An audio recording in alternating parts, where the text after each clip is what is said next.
Head on down to your local shop. Ask Blood Wizard Skateboards.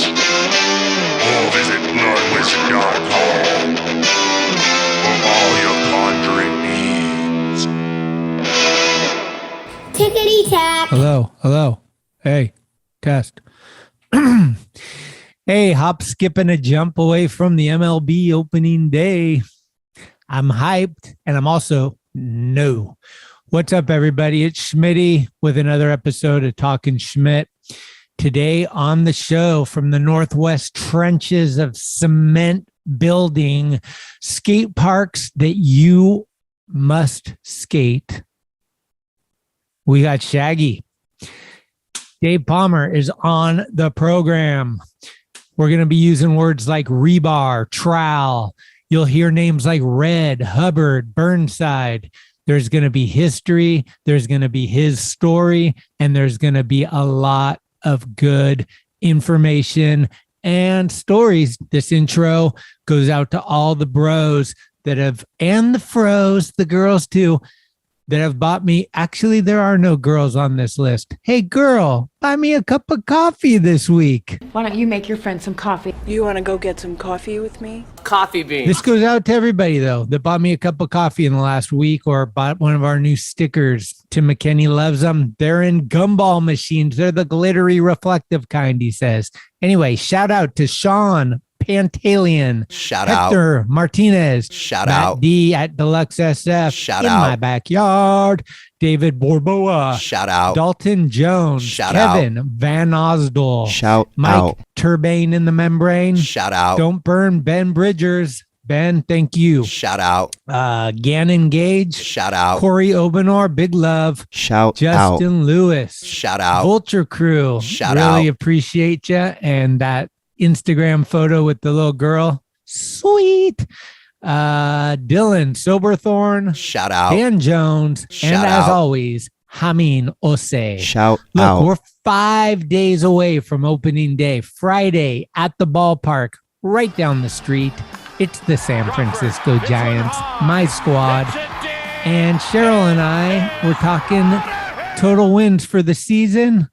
She's got 101 and I've got 90. So it's on wax before the season starts. Let's see what happens. This week's challenge goes out to all of you. Everyone who is listening, tell someone you know that has never heard the podcast. Give them a link to your favorite episode and see if we can increase our audience. Because together we're podcasting. Let's try to build the audience. Tell some people, send them links to your favorite one. What was your favorite one? I'd like to hear. You know, we've done what, 154 episodes?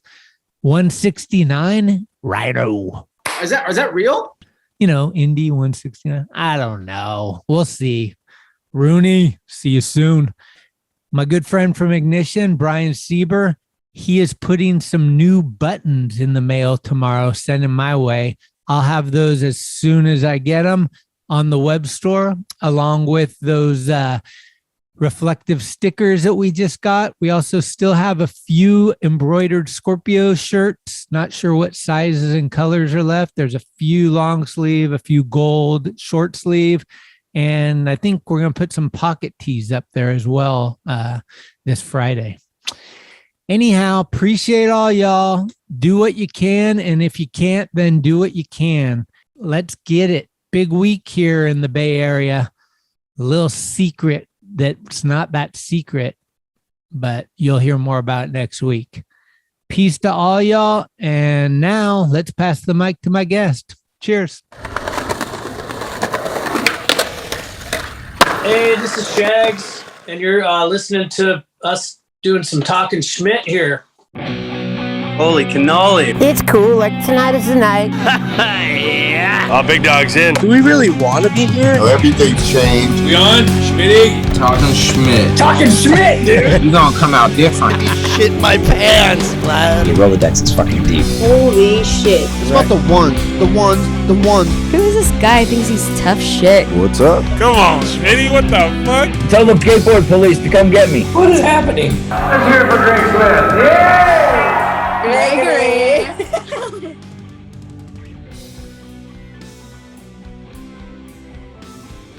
Oh yeah, oh yeah, oh yeah. Body, I hope you're tuning in. Gut, where you at? My next guest has been laying cement for a while. I've known him for quite some years. A lot of people don't know this, but his name is Dave Palmer. Here we go. We got Shaggy. Hello, hello, hello. What's up? Can you hear me? Yeah, I can. Can you see me? I think so. All right. You look like you're going parachuting. I am. Fuck yes. Yeah. Well, I got sick of the tool bags, but I like my suspenders. This guy made them for me, so use those instead of the belt sometimes. Rad.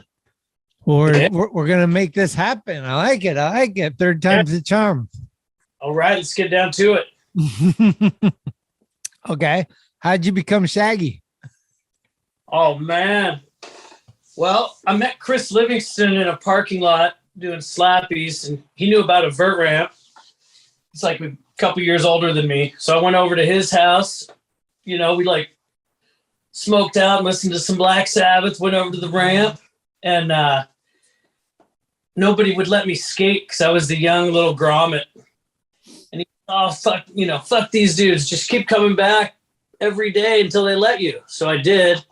It took about a and then Todd Roadkin, the owner of the ramp, called me Shag. He's like doing the Shaggy and Zoinks, trying to make fun of me and stuff. Like from Scooby-Doo. Yeah, yeah. And I was super pissed. A couple whiskers. I was probably 12 years old. And I was all pissed, but then I was like, oh man, I've always wanted a nickname. And then so the next day I wasn't pissed anymore. And here I am, like, what is it? Almost 40 years later, and I'm still Shaggy. Damn, that thing stuck. Yeah, that name stuck for sure. So were you born in Arizona? Where were you born? Yeah, born and raised in Phoenix, Arizona. Phoenix, Arizona. And you were down there till when did you leave? I still go back all the time, but I'd say I graduated in 1990, and I went on a road trip with 12 of my friends. We called ourselves the Meagers. We had no money. Went to Jeff Phillips skate park in Stone Edge. That happened to be the closest public skate or like concrete skate park. So we had to drive to Florida to skate a concrete skate park. And I've been traveling since 1990 ever since. Wow. I feel like that is maybe when I met you, we skated a pool in Pleasant Hill, and I feel like it was 1991, but I'm not exactly sure. But I know that it was me, you, Phil Shaw, and Jeff Taylor. That sounds about right. And it was a really sick pool. I don't know if you remember it, but it was fucking really sick. Like you guys could do some shit. Fast plants were definitely happening. Phil was doing, stale fishes and his whole deal. Yeah. He'd do the behind the foot lean. Yeah. In the pool. Oh, dude, he was so good. Right. Yeah, that's who it was. I think it was a couple years later because half the Meagers stayed in Florida. We stayed with Bruce Martin, and they were like, this is the best place on earth. I love this. And I was like, this ain't my scene, So it was awesome. But I just had to see what else was out there. And then I ended up going up to the Northwest and doing a lot of traveling with Jeff Taylor, meeting you, Phil Shaw, Ruben Orkin, and staying with those guys a lot around the city. So that was cool to get to experience that. And Phil was just such an amazing person. He had like vert ramp in his backyard. Yeah. Had the father figure to his, I think he had a brother and a sister. I can't remember. He had two brothers. Two brothers. Yeah. He was just such a stand-up dude. He was a good inspiration for me back then. It was really cool. So have you kind of been just traveling around like ever since? Like you've pretty much been on the road like a lot, right? Yeah. So that was 1990. We did the Meager trip and then went up and started going to the Northwest. That's where I'm at now. And it just felt like home away from home. And who are some of the early guys that you met, like Wes Lundry? Like who are you meeting up north who are the early guys you're meeting? Well, Phoenix was such a paradise to grow up in during the winters because everybody would come down to skate everything we had. We had so many vert ramps. We had so much good stuff to skate. So the Northwest crew was like the guys from Corvallis. Oh, yeah. All the guys from Seattle, Smiley and the Five, they were some of the first guys through. But Redneck and Jeff Taylor came a lot, and I ended up being really close with them before I came up, and they both kept saying, you got to see what we got. So I moved up to Corvallis was my first spot. So have you seen Burnside yet at that time? No, I hadn't even, they told me about it, but it didn't even sink in. I'm just, you know what I mean? We're pouring concrete under this bridge. It's like, what does that mean? What do you even say, you know? Yeah. So it just went right over my head, but there was a ramp called Mount Avery in Corvallis. And there was like, there was way over a dozen guys that showed up in Phoenix who all ripped. So I was like, man, I got to go check out this scene. And that's why I went up to the Northwest, was Corvallis. I never lived in a small city before, small town.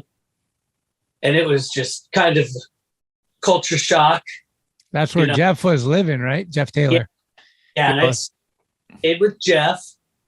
And Smiley, all the guys from Seattle would come down on day trips. You know, it's like a 5-6 hour drive. They'd just do a day trip to skate the ramp. It was so good. Then, I stayed with Taylor, and then Red made me ride on the back of his bike to Portland to show me Burnside, and that was 91. How did you meet Red? In Corvallis? No, he would come to Phoenix. Oh, okay. And they'd get 20 guys to come down, and they'd rent a studio for the winter, and they'd live one room studio, and I just loved them because it was like, usually you see the California guys come down with all the nice gear and just ripping super hard. Just like, okay, that's cool. But then these like thrusters would come down and be ripping just as hard. And like, all right, these are my people, man. I could relate, you know? Yeah. So I remember going to Corvallis, and I wanted to say the guy's name Squirrel, but it was something like a little animal. They called him like chipmunk or squirrel or something. And they took us down. There's a river like right next to the ramp, and they were catching crawdads, and they were putting them on the barbecue. And that was kind of my first experience with any of later, of course, P-Stone took it to a whole nother level. But that was the first time kind of where we were like taking some stuff out of a river, putting it and we were eating it. I don't know if it was the best thing for us, but you know, it was food. Yeah. I've had some experiences like that with those guys where we'd straight be using sticks to like, you know, they catch some fish or something. We'd be using sticks as utensils, you know. They're really did things in their own way, you know, a little more just their own way up here. That's, well, now you have Burnside for one. Right. And what stage do you remember what stage Burnside was in when you got there? Like, was it? Yeah, there was 2 banks up against the wall, and they just finished this bowl called the Spider Bowl that's not there anymore. Oh. There was a piece of steel that ran right along the sidewalk, and then you could ride on the sidewalk, make a turn, avoid the steel, and then go into this little Spider Bowl. I have footage of it. It was pretty cool, but it was just the 2 banks, the Spider Bowl, and maybe a quarter pipe where the elbow was. Okay. You know? Yeah. So that was my first experience. And Red was getting pulled on his motorcycle. You know, somebody pull him on a motorcycle, and he would do layback grinds up there and drop in. And I mean, it freaked me out. I got up to the top, and I wouldn't even drop in back then. And I skated vert and everything. It was just so gnarly looking. Yeah, I know. Oh, no. So did that kind of spark something with you and building stuff, or does that come later? Well, that original trip when Red took me on the motorcycle from Corvallis, he like took me up there. I was already kind of sick. He ran me through the ringer. He like wanted to take a chew while we're on the bike. It's like, grab the handlebars. It's this big gold wing. I'm a little kid. Reaches over and grab the handlebars on the freeway. He goes to put it in. Like 3 laps over, we almost lay down the bike. He's like, God damn it, all mad at me. I was like, what am I doing with this guy, man? He's crazy. And he took me down to Burnside and made me mix a wheelbarrow with him to pour a little deck. And I couldn't even get the shovel to turn over. It was so heavy back then, you know? Uh-huh. And then we mixed it up, poured it on this deck and skated. He's like, okay, let's go finish it. And it was already gone. And we're like scrubbing it. I'm like, what is this stuff, dude? Like, is this what you're trying to do? You know, I didn't get it at all. And that was my very first experience with concrete. And I had built ramps and stuff, but the concrete was the vision that those guys had because of Burnside.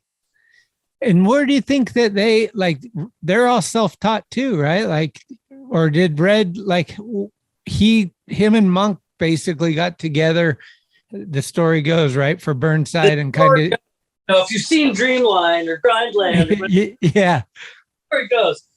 No, what I think happened was that there was the interest to make the spot, and they're like, let's do concrete so we don't have to tear it out. You know, like I kind of feel like ideas come from the universe, you know, like multiple people get it at the same time. They wanted to skate the pools in Phoenix. They had this idea that concrete was the shit, you know? And to a lot of us back then, it seemed ridiculous, but they were right on point. And then once they did a couple banks at Burnside, Red got a job at a regular concrete company. Okay. And Monk wasn't really, I mean, he was involved from the stories I hear and stuff, but he tried to do Burnside style parks in Seattle with the crew up there. And he'd be involved maybe a little, but even though they're all on the same track and mindset, they were, you know, it was spread out. This is a question that's been kind of on my mind since I've started getting a little more familiar with this stuff. Would you say a big difference between Red and Hubbard is the waterfall? No. Because it felt like there was parks that had like the waterfall and you'd be like, and people would be like, that's either it was Dreamland or Grindland. I'm not sure which one, but they'd be like, that's what he does. That's not what he does. And that kind of stuff. So the story's like, in a short answer, Mark Scott likes sharp hips and Mark Hubbard likes round hips. Oh, okay. And Red wants to grind as far and fast as possible. And as I'm speaking for Red here, but I think I've seen him skate for many years. He likes to do long 50-50s and long runs. Yeah. And Monk likes the concrete coping, you know, and Red, you know, that's how I kind of see it anyway. Okay. I mean, Lincoln City, yeah, you're just going Mach 400 and fucking as far as you can go, you can go. Yeah. Yeah. Parks used to do drawings before we were doing the parks. They're both Marks. So Red probably was too, but Monk did them. And they were very similar to what we started building when we started building. You know, he had this vision. The way I see it, Red kind of, you know, when we're all gone, I feel like there's going to be a story about all this. And Red's going to be the skate god, you know, skate park god. Because to me, he had the vision first. There's parks before, you know, this round of parks, but he helped to push it, you know. I don't know how purpose it was, but he just ended up in that spot. And then Monk followed along and was just as passionate. And that's where it split into Dreamland and Grindline for the necessity of how many parks there were. Right. But Red, you know, Dreamland, it's the dream team. They had the 7 or 8 guys who just like, they're still, if you work with any one of those guys, they're just amazing. And if they're all together, I'm sure it's like a symphony, you know? Right. Okay. So when's the when do you start working on parks? What's the first year that you like dive in? So I started in, I think it was, well, I'd built wood parks and stuff. But the first park I worked on was Vans, East LA, and I'd say 98. 98. Okay. Yeah. Damn. I think so. Right around there. Who was the crew? Was that like a California skate thing or? I was Rick Cargy, and he took me under his wing along with a bunch of us. There was like a bunch of the guys in the industry now who are big timers. Tim Trudell, Ben Smith, Chad Vaught was one of the main. Sick. Matt Dyke. The crew was huge and it was cool. Who else was there? There was Aaron Devine, which is this old Black Label skater, was kind of the foreman. I don't know whatever happened to him, but he was pretty good at coming up with new ways to do stuff. Do the guys that are ripper, like if you get a ripper on the squad that's maybe not the best builder, does he get a pass or does he get more heckled? He kind of gets a pass. Yeah. It depends. If you're, it doesn't matter really. It's just how you fit in. Can you take a beating if we're all just like, are you going to be a whiner? Or are you going to like just through the day with everybody and do your part to help everybody? You know, you don't even have, that's how it is in my eyes. You know, you don't have to be, you just have to be a contributor to the community, you know. How many dudes have came to work and never returned after the first day? Has that happened? That's probably happened. There was this one guy. It doesn't happen often because we don't let too many people in just out of nowhere. Okay, you know? right. There's a little, it's either word of mouth or you know them or something, right? Yeah. Or, okay, come on and you can volunteer. And if they actually show up to volunteer, that's pretty passionate. They're going to usually stick around. There was a guy, I can't remember where he was from, but we were out in Texas and we built Spring Park, and that was the biggest park at the time in the U.S. at least. It's like 2 acres. But he was on the crew. There's like 20 people, and he's like, I can set forms, I can build stuff, whatever, man. And we were like, okay. And he's like, well, how do I do it? And we're like, well, I thought you knew how to do it.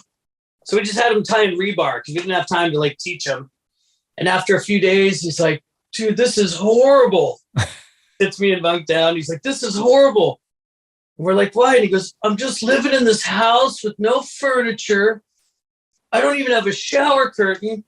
I tie this rebar. I have dirt and grease all over me all day long. It's just horrible. And we're like, yeah, of course it is. This is the deal. I thought you did construction. And he's like, well, I do, but this is just too much. And then Monk's like, well, you're going to have to put in your 2 weeks. And the guy's like, no, I'm leaving. And he's like, oh, you can't leave, man. You got to put in your 2 weeks. The dude was just stressed. It was so funny. He's like, why? Monk's like, first, so you'll have a good reference, you know? The dude, it was friggin' hilarious. But that was the only guy I can remember who just couldn't really hang. Everybody wants to do it. It's like a dream, you know, to build skate parks. Wow. Yeah, but it's big time work, man. I'm being shit. Be careful what you dream of. Might come true. And usually like the squad isn't done when the job's over. Like it's usually like you're in a town and it's almost like a camping trip where it's like, who's picking up the brews? We're barbecuing. Like it's kind of like, and so the next day, like sometimes you've slept well, but probably not, right? Like, so like those days kind of just build on top of each other. By the end of the trip, you are burnt toast. There's a lot of emotion because everyone's passionate about it. The way I have worked in the past is with, I like hearing everybody's ideas and stuff to, you know, I'm not like, I've been running jobs for a long time. My style isn't like, all right, I'm the general here. You know, I want to ideas and try them out. And if they fail, cool. We've learned what doesn't work, you know? But because of that, people get real passionate. Some people get like a big head, maybe a little egotistical. And, it's the same every time. I can watch what's going to happen with everybody. You start the job, you're excited. You work and you're like, okay, this is gnarly. You get exhausted, you burn out right away. Then you finally have something to skate. You finally have like poured something. Everybody's stoked again, and then that's when it starts getting fun, and then by the end, it's like, oh, this is coming to an end. Everybody gets depressed. It's like, oh, like not depressed, but like, what's my future hold? Because you're on the road. Yeah. Somewhere. It's like, and you just have to, the people who survive it and do it for a long time are able to just be in the moment. Huh. Have you had experiences with different cities giving you completely different treatments? Like you got a Tony Hawk treatment on like one town and the next one you got like a fuck off, like you ain't getting shit. Like you get 5-star to 1-star basically. You usually get treated pretty well from the skate community. But some places are definitely better than others. Some people just like roll out the carpet for you, like Texas has got a lot of really hospitable humans that have been really cool to us while building. And it just depends, Totally. Some end up somewhere. I've been in San Angelo, Texas, and I didn't see a skater the whole time. And it was just like, they're like, what are you doing here? Not as, but you're doing something for the community. So people pretty much give you are pretty, pretty nice and respectful. Okay. After you did the Vans thing, what comes up? What's next? Like how many parks did you do till you hooked up with the Northwest crew? I did about 12 parks with Karji. Oh, you did? Yeah. And so that was some good experience. And, you jump back 10 years when Red and Monk were like, we're going to be building concrete skate parks. And we were like, what are you talking about? They started. And, I was talking to him. I was still in contact with him. And then Red got the cover of America's gnarliest skate park, Lincoln City, And I was just like so stoked for those guys. But never really thought I would be like in the mix with them. And then one day, Monk called me. I was in Orlando, Florida, working on a Vans park. And he's like, I did it, dude. I got my first park. Are you going to help me or what? And I was like, yeah, I'm helping you. I'm coming right now. I was so stoked. And there was just no looking back after that. And that was 2002, I think. Was that the West? Which one was that? That was Sumner, Washington. That was his first park? Yeah, well, he did the Big Bowl and he worked on Lincoln City and all the Dreamland parks that had, Newburgh, Almsville, I think had all been built. Was the last one he did with Red Orcas? I wouldn't say that. That was the last one. That's where the true split happened with Grindline and Dreamland.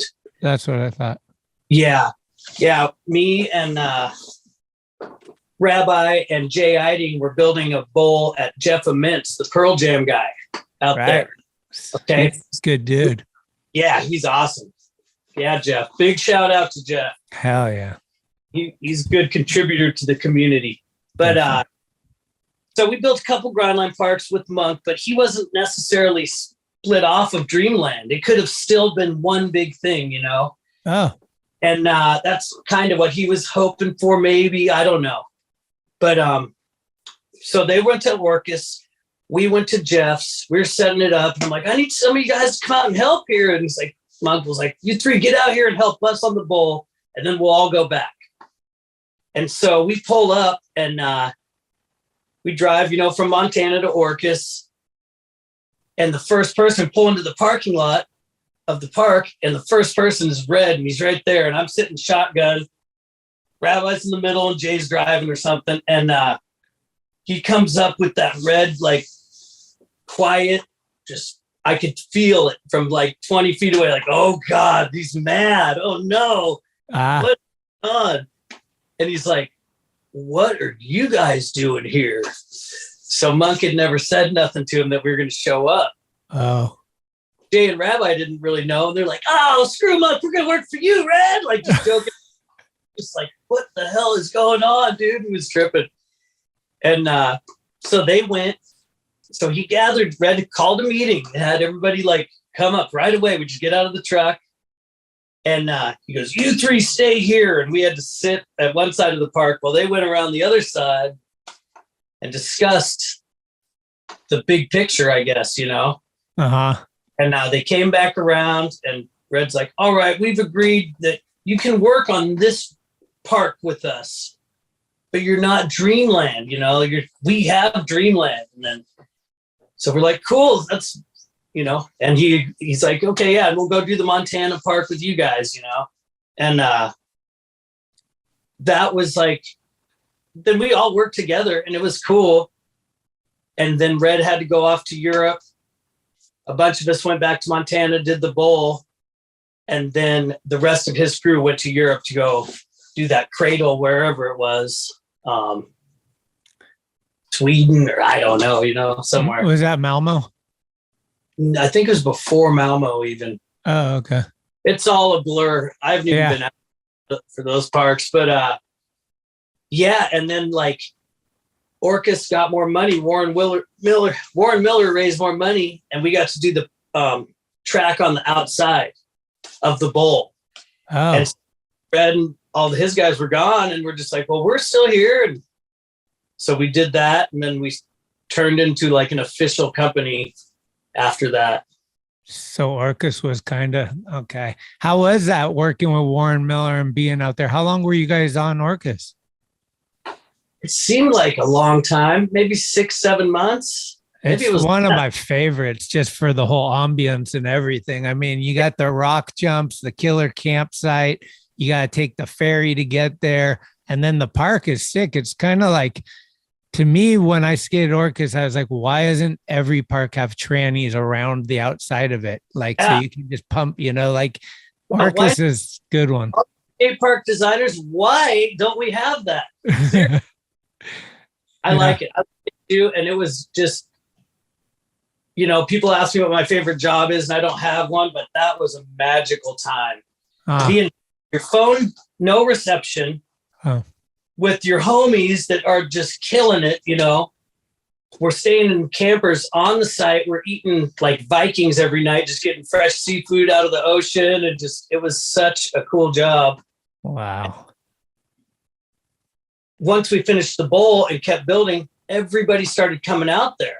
So we thought we were just disconnected from the world. And then all of a sudden there's like, you know, maybe 100 people a week sometimes came through. Everybody was coming through.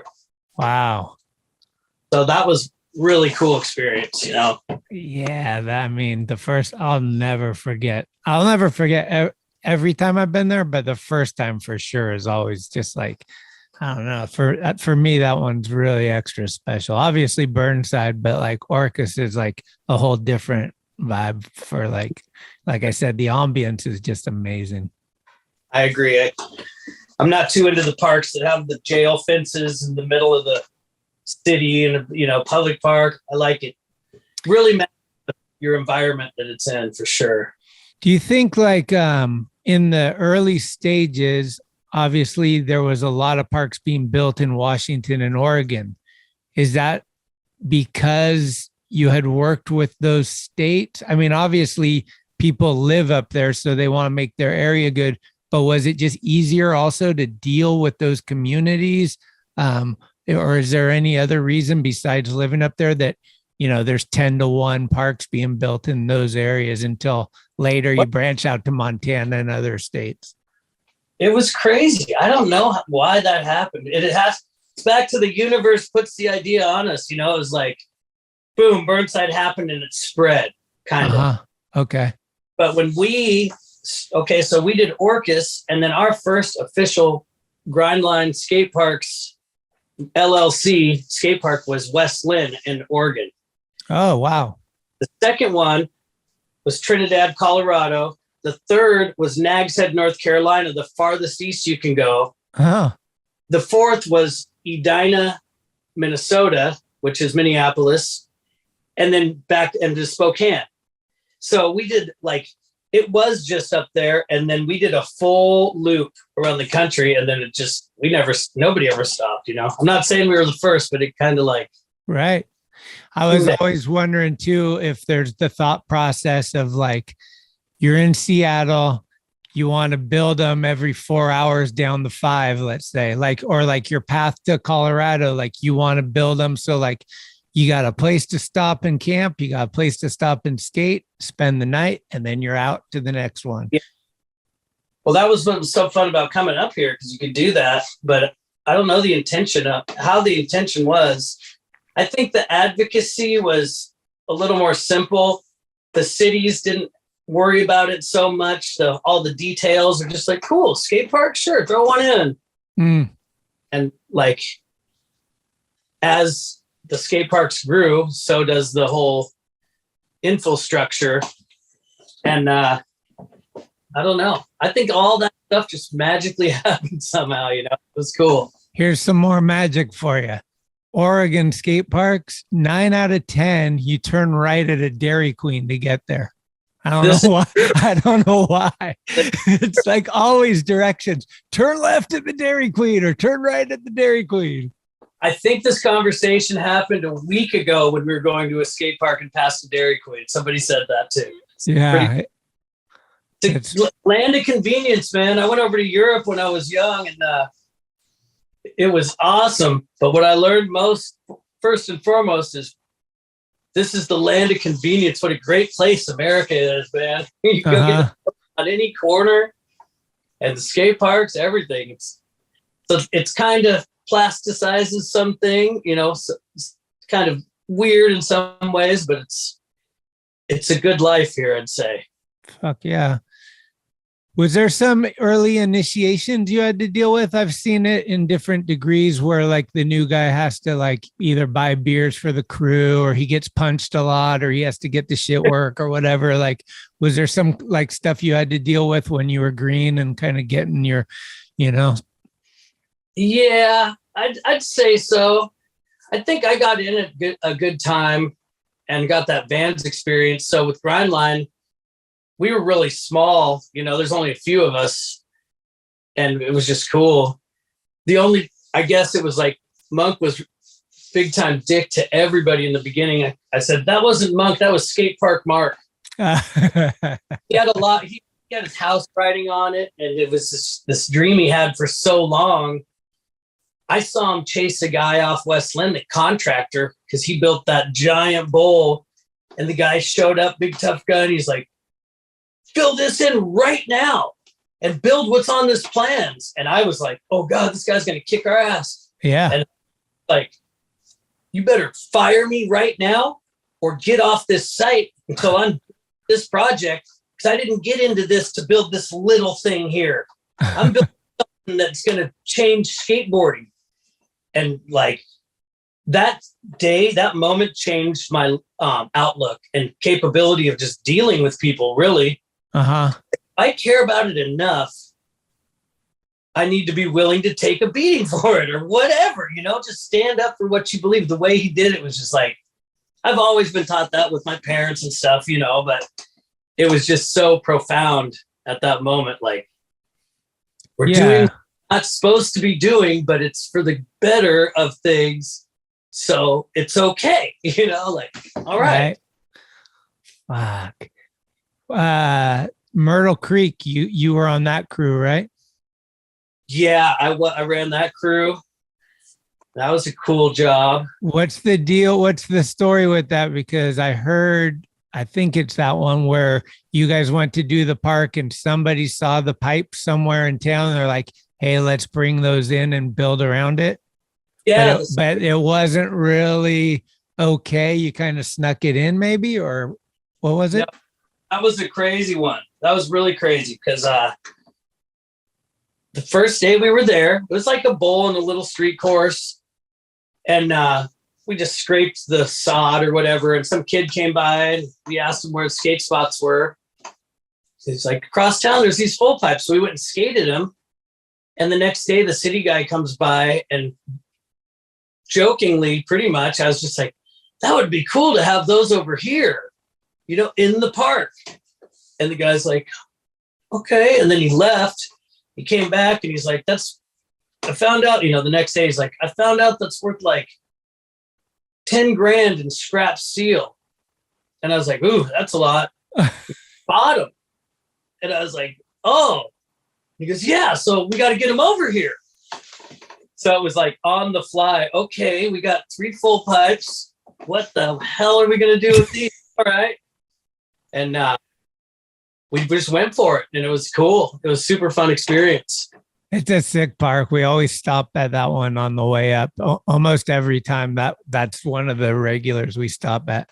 I love it too. I love it was a challenging park, because it's just like we had to like just throw where are they gonna sit, how are they gonna sit, and made these curved footers. And then there are some funny stories. I heard some stories on your show actually of Josh Matlock. Oh. I think Josh had like 6 different stories all wrapped into one. Dude. We were having fun times on that job. You got a good early dog boy story? Oh, I got a lot of dog boy stories. We did Great Falls. That was one of the first parks in Montana. Uh-huh. And we got pretty creative there. And him and me were out there alone, just us for a while. And we stayed in this little trailer I had, and there was like 100-mile-an-hour winds. We built a little like deck off the trailer, and we had a hotel room too, but we're like, man, there's supposed to be the storm tonight. Let's stay in the trailer, see what it's like. We stayed in there, and we woke up in the morning. Didn't sleep much, but we woke up, and the trailer's like 15 feet from the deck.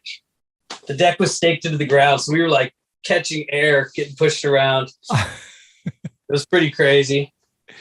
Then also, same trip, we got pulled over. I was driving, they pulled me over. They didn't even come to me. They pulled out Dog Boy, and they thought they had somebody from America's Most Wanted. They were mistaken. They like ran him. They're like, we got this super dangerous guy, Like little dude, man, but he's innocent.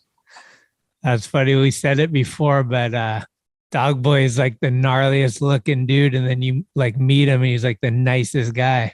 Yeah, he is. He's a good dude, man. Yeah, I love Dog Boy. One time, the first time I met him was in Seattle, and he just jumped into our car because he heard we were going to Orcas, and he's like, I'm going with you guys. And he gets to the front seat, and I'm getting onto the freeway. I'll never forget. We're getting like, 65, whatever, getting on the freeway.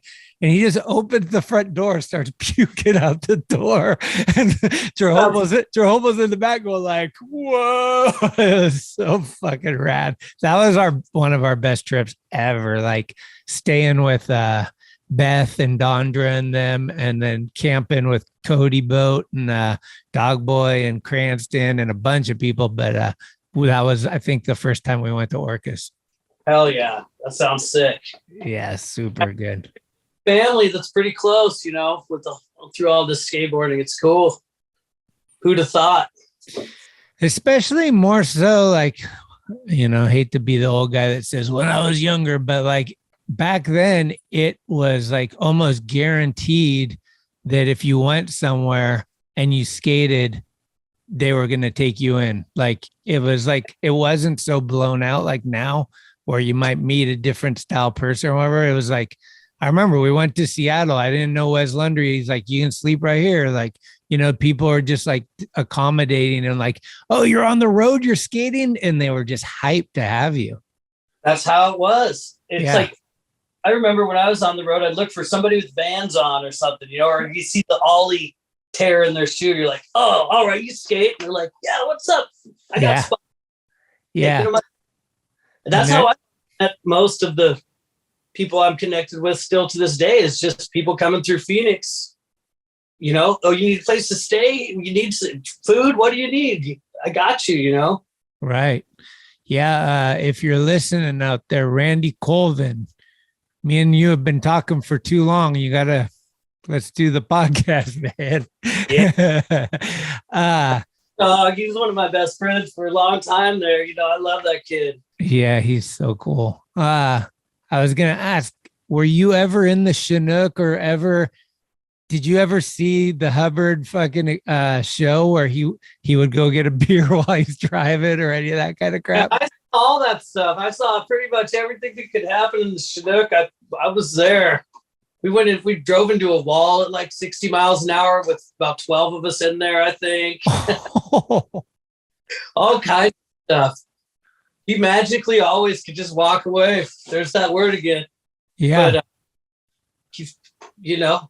I wouldn't have said this when he was alive, but now that he's passed and looking back, he's a definite like wizard, Yeah.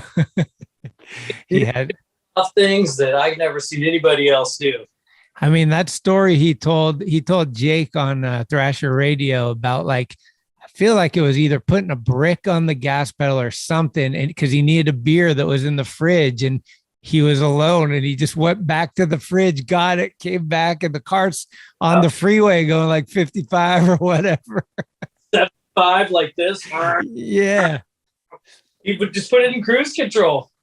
Oh my God. He would like sit back there, like try to time, like see how far we could get. I just grabbed the wheel if I was with him, like, all right, hot shot.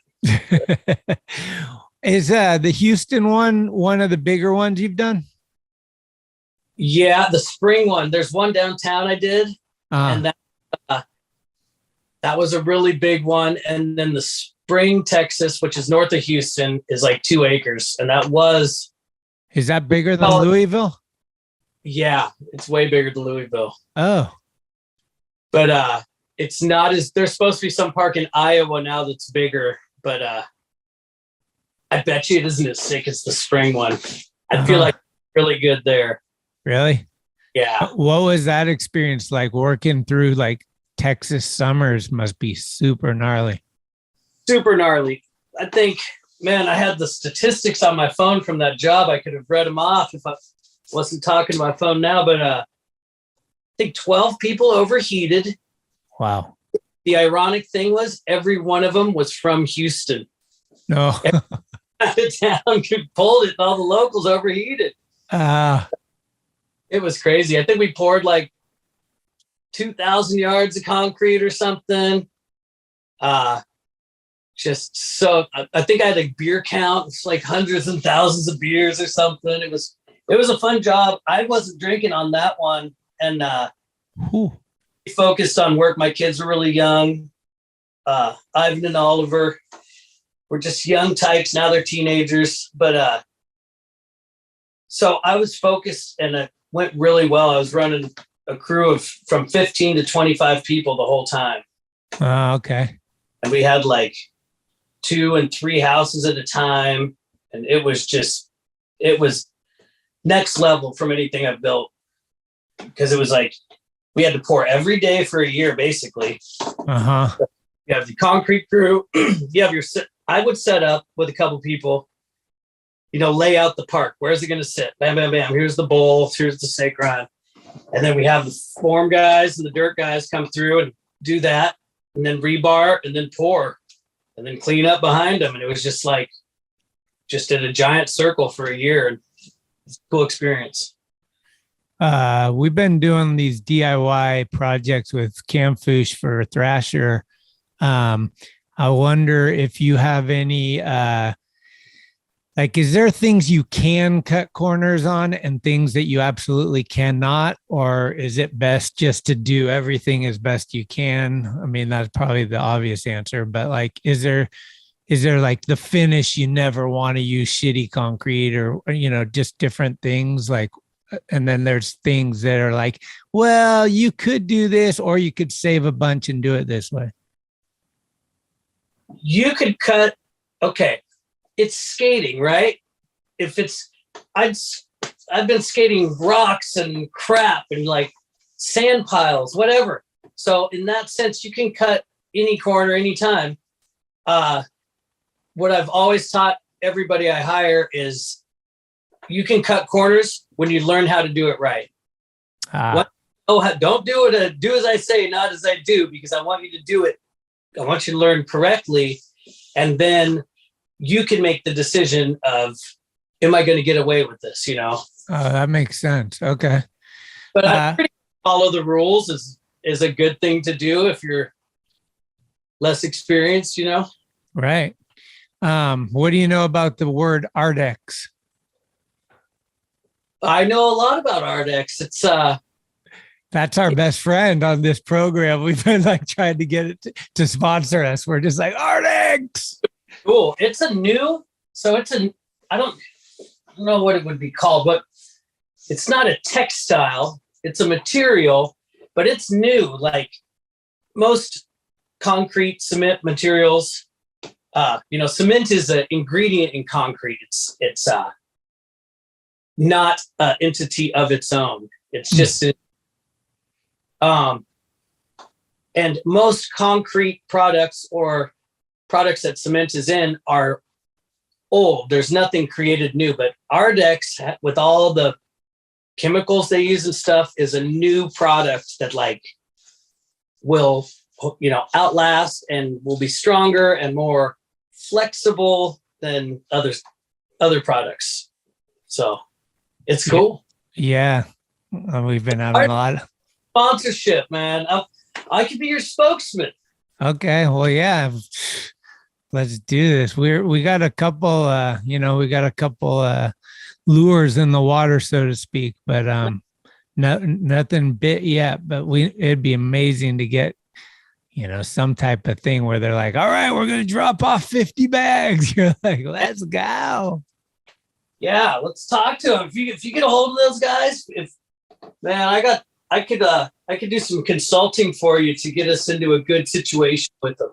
Okay. I'm pretty sure that they're out of the town that Camfoosh grew up in. Like they're somewhere back outside of Pittsburgh, maybe, or somewhere by there. Allentown or something, probably. Yeah, maybe that's it. I'm not sure. What about St. Helena, California? Me and Drehobel took these two young bucks up there for their first job. Sean Gutierrez and Ryan McWhirter, bod. The body in the gut. Do you remember that one? Oh yeah, man. I did. I think Snowman maybe was there. Yeah. Snowman, Danger. There was a lot of people. That was a fun job. Albino was on that one. What a sick park, like open container park, not the skate park, like the park that the skate park's in is open container, barbecue, bocce ball. It's in wine country. You're living kind of large. Yeah. Really cool. Yeah. Big time. We had a real nice house. We had a lot of fun at that one. Only one bar in the whole city. Oh yeah. Yeah. And we're homies with, people who work there. And, it was a fun job. I tried to fire Peabody because I'm like, man, you can't throw away your skate career coming out here trying to do construction. And he's like, he says to me, that's short-lived. That's just basically smoke and mirrors is what he said, I want a job building stuff I want to build, learning a trade that I can use throughout my whole life. Smart kid. He really dove in full bore. It was pretty impressive to watch. Like all of a sudden he's living in Copenhagen with Danger and doing shit out there. And yeah, he's a perfect example of someone who's passionate about it, and it's panning out for him. Now he's working for this Superior Concrete, and he just got me a job. I'll be working for him starting next week, man. No way. Full circle. I'm going to take over that crew. Come in and be like, I got this. Passion, we got him where he's at, man. He's a good dude. He stays up there in Seattle at the Hubbard compound. He's like really played a great role in picking up some missing pieces when needed to happen in the whole grind line world. Yeah, and he's also been pretty instrumental with the kids, helping like P-Stone's kids and Hubbard's kids as well, and just being like not a father really, but like an older brother maybe, or just being like a dude at an older brother level. Yeah. Right. Yeah. Sick. Love. We got love for the bod. We need the bod's coming down, I think, next week. We got the P-Stone annual at Lower Bob's. Yeah. Have you seen this documentary? Which one? The one on Thrasher? Yeah, Grindland, I think. I've seen it. I've watched it one time. What did you think? It's a nice story. I don't know. It's very close to home. Yeah, was it emotional? Well, a lot I cried. Oh yeah, dude. Monk's my friend. He's probably yours. He's a lot of people's best friends, but I really cared about that guy. I still do. Family. We all were like lost a leader, and just a good like person to have in your life, Yep. And so the movie, let's go on to the movie. Great basis for a movie. The new realm of skate parks. How did it happen? Totally cool. And I just didn't like, I wish it would have not had the sad part with the Monk, and then Monk died and then boom. It kind of the story, we got to make a movie.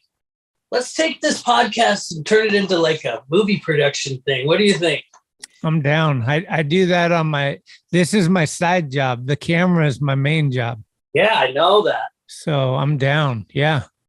It's such an intricate story that to me, it seemed like they made it look like Red and Monk built Burnside, but there was like tons of very key players that should be mentioned.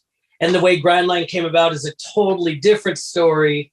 It was together. Once again, I think, Red skate park god, like I said before, I'm super stoked for the credit that he's getting because he is the main dog on all that, and like very happy to see that. Yeah. And super happy for him and his family, and very deserving and accurate in that point. Is like that's what it was, the story about those guys to me. Yeah. And then like that, Monk's in his life too, because they're best buds for sure. They had known each other forever. And him losing his good buddy, who helped him start all this stuff. So in that way, the story's accurate, but there's a lot more to it. Yeah, for sure. I mean, I think that they did the best they could with it was in a weird time because they're doing it like almost in real time. Like, dude, it just passed too. Like, you know what I mean? Like, it's kind of like really a sensitive zone. It's so weird. All the loss we've had is just like, it's not even real. Like I was claiming that we're in the Jim Carrey movie where like, it's not even what it's like. This is insane. There's no way. Like, come on, just open up the ceiling and let us know that like everybody's fine somewhere. It's like, right. It's too much. Like after a while, you're like, fucking, are you what? Like, yeah, it goes beyond. Yeah, it's crazy. I mean, we've talked about this before, not liking to talk about it, but now that it's up, the editor of Thrasher, P-Stone, was like, to me, because I used to skate with P-Stone a lot when he was filming pools and stuff. Sure. Didn't change anything. He just went, like the position kind of opened for him at Thrasher. And he's just like, here's me. Not like, I'm going to fill in this, what you guys like. It was like pool skating got big when he started being in there, and just how much he covered a lot of ground with all his traveling and everything. But he had the art of bringing it on the road.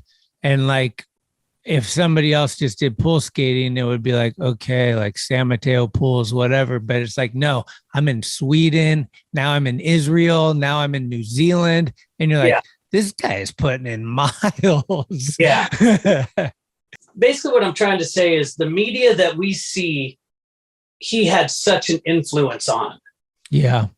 The way skating is, because it went from strictly vert skating strictly street skating in the 90s, and then the like mesh and meld, and then it was like, watch a P-Stone video. It's just like all the videos we see today, Yeah, it was a huge, I mean, between him and Jake, I mean, I think what's crazy is the guy that edited the documentary.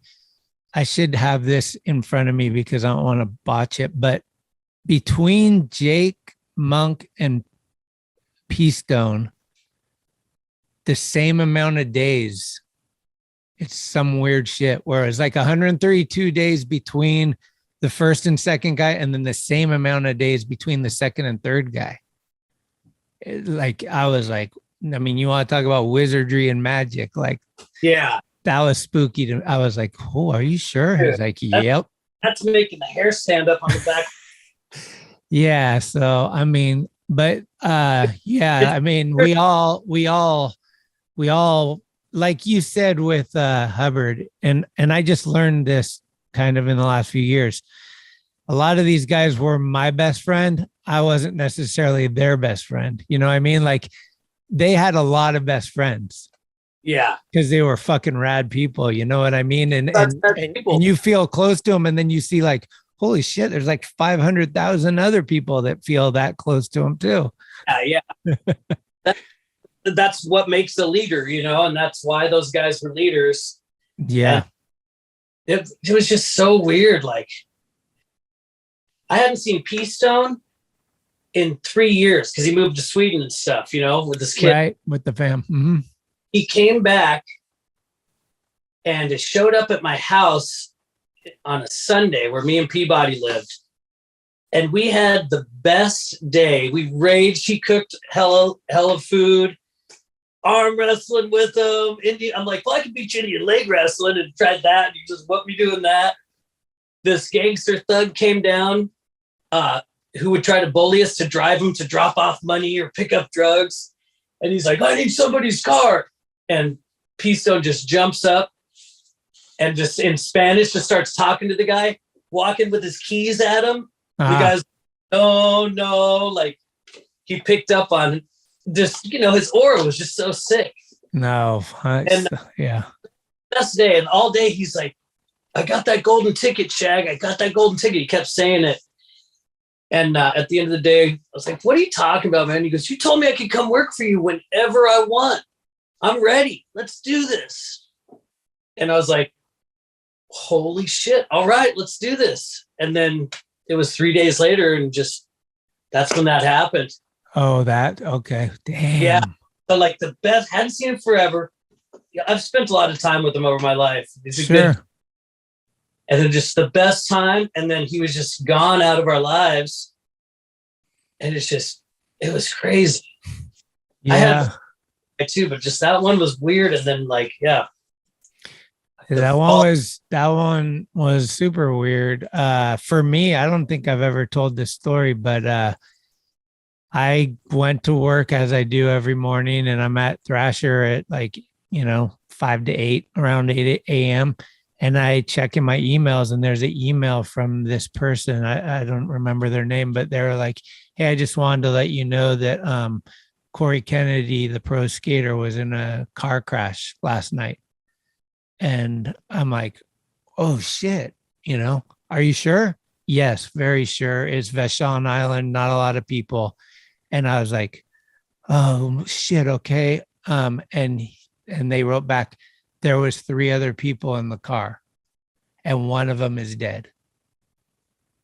I didn't know from 8 a.m. I knew Preston was with them. I didn't know till 2:30 or 3 o'clock in the afternoon there was 4 people. I knew who the 4 people were, but I didn't know who the person that died was until, so like Tony Vitello walked into the office. The whole day we're like, it's not P-Stone. He's got it. Like, it's not him.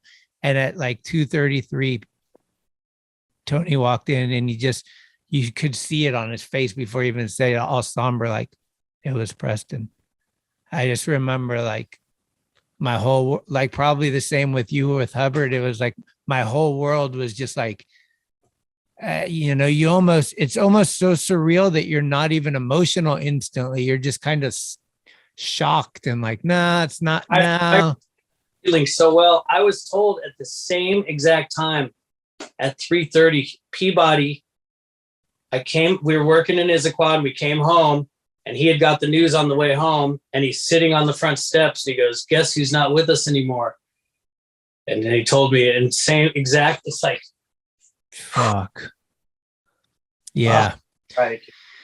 And then like I've been watching a lot of documentaries on the lockdown and learning a lot about human behavior and stuff, and trying to like come to grips with grieving and all the different emotions that come with everything.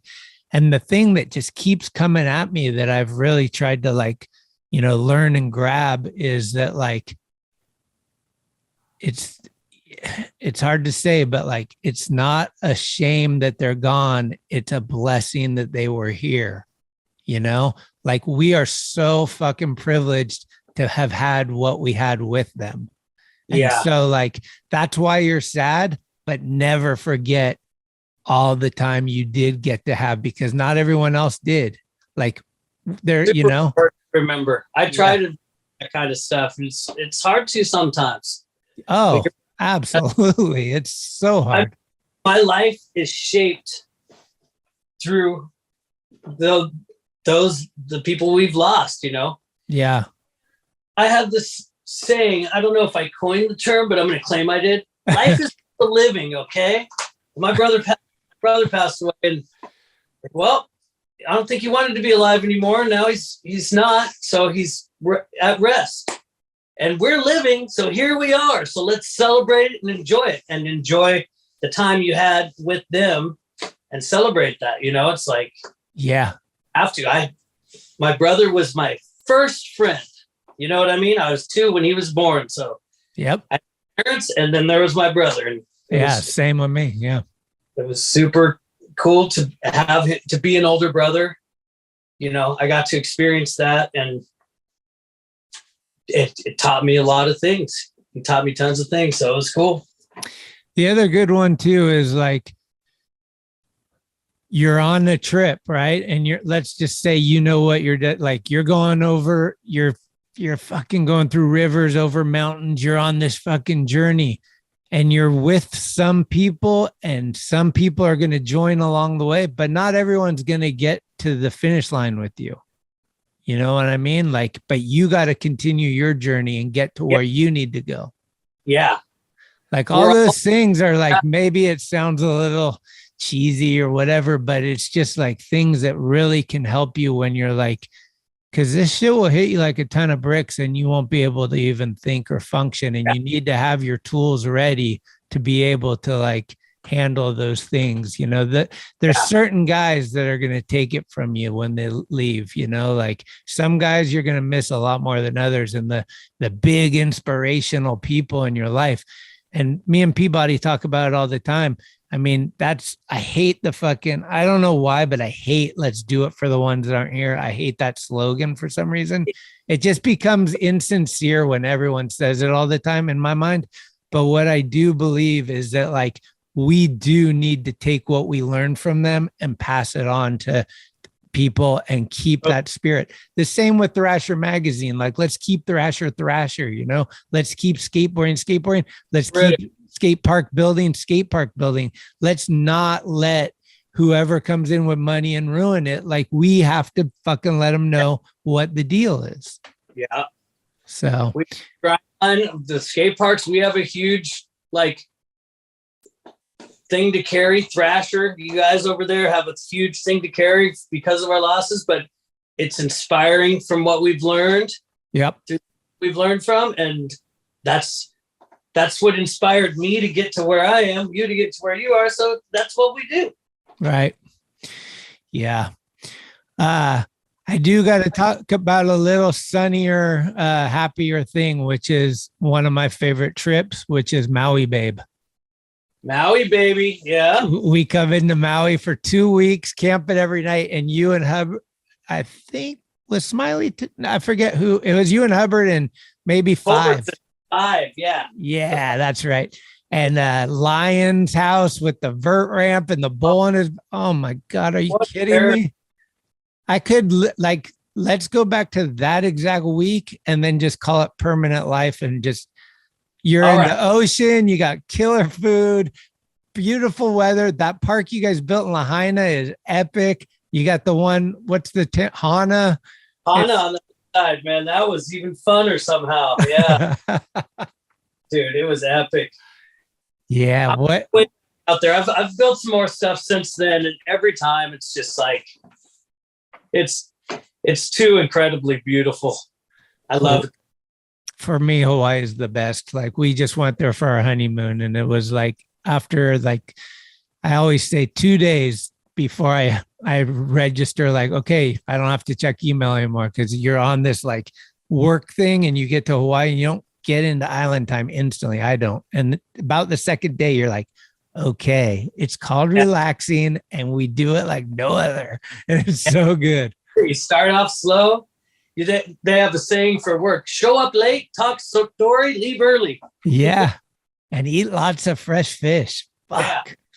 Mm-hmm. Yeah. Hella good food. I just spent some time over on the Big Island, and each island is a realm of its own, you know. And that one, I bet you that's where island time originated, because I went over there. I was supposed to be there 3 weeks, and I ended up being there for, I think it was 5 months. That's where we went on our honeymoon. Oh, did you? Were you in Hilo or down south? No, we went to the north, Mauna Kea.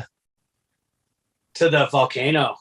Dude, we went to the, what's it called? It's the highest mountain island in the world. It's where the telescopes and everything are. There's snow up there. I think it's 14,000 feet. Yeah. Yeah. So we were at Mauna Kea at the resort, which is about an hour and a half from there. But it's up in the north, and whales breaching every day. Oh, it's probably so beautiful. Yeah, the Big Where's the park you built? Is it by that airport, the old airport? On that island, I built the Shred and Breakfast. It's called the Shred and Breakfast, and my buddy's got 5 acres. Whoa! Shout out to Dan at Oasis Skate Shop. We're doing a private skate park there. He built homes on trailers. He's got 5 acres, and we're going to put the trailers, and you can move them around on the path, you know. And I built a bowl there, and I'm going to go build a street course there pretty soon here. No way. Where is it, by Kona or Hilo or? It's near Hilo. Oh, okay. Yeah. Sick. Yeah, and then he's up there, and Chris Sen's out there doing tattoos with Adam McNatt too. Yeah. Cool. Yeah, it's cool. I've been working with them, with Dan and my buddy Jeremy Hale, who's a mainlander now and helped me build parks sometimes, but working on a park in Hilo, and it's finally going through. We got the design, we got some money, and now we're raising money for the actual park, and pretty excited about that. So you're kind of doing a little more freelance. Is that right? Or you're doing like your own thing and not as much Grindline? Pick and choosing with Grindline. It's still going. When Mark passed, I became the president due to I just was able to be a leader for everybody. And I saw very clearly, we got to do this twice as hard, you know, not like some people were like, what, is it over? You know, I was like, no way, dude, it's on. Right. Now we have to do it now. Yeah. Fun. So that happened. And just the way the skate park industry is growing and everything, the Olympics and everything, it's just, I tend to want to stick with more of the grassroots stuff. So smaller jobs, I'll pick and choose jobs that are more grassroots, or I've been doing a lot of residential stuff, a little bit of renegade stuff, you know. Okay. For a couple of years, I was just still doing the parks, and the passion was fizzling. Okay. You know, I don't know. I just needed a change, and this change has been awesome. And I might go right back into doing parks full time, but right now I'm just kind of doing whatever comes across my plate, you know. Who's carrying it over there? Is Rabbi still? Rabbi's the main dog, man. He's the only original guy left. Wow, really? Yeah. Well, him, me, Jay, and Monk started it. You know, Monk started it, and we followed in suit. And Then Jay jumped off early. There's a lot of guys who have been doing it for a long time, but there's kids there. I don't even know who they are, I bet. The office is really just doing a lot of design, and it's a business now. Okay. Where before we were just building skate parks, woo, and it turned itself into a business, and the guys in the office are basically making the wheels turn. Oh. So okay. Yeah. The Butter Bowl. So I don't know. Every once in a while, I like to tell a story too. You're the guest, but I just want to, we're talking, so I wanted to share this with you. It was the first time I went to Orcas Island, and we're coming back. We stopped at Beth and Dondra's on the way in, picked up a few more crew. Like we had a crew and it got bigger. Went to Orcas, and then we came back.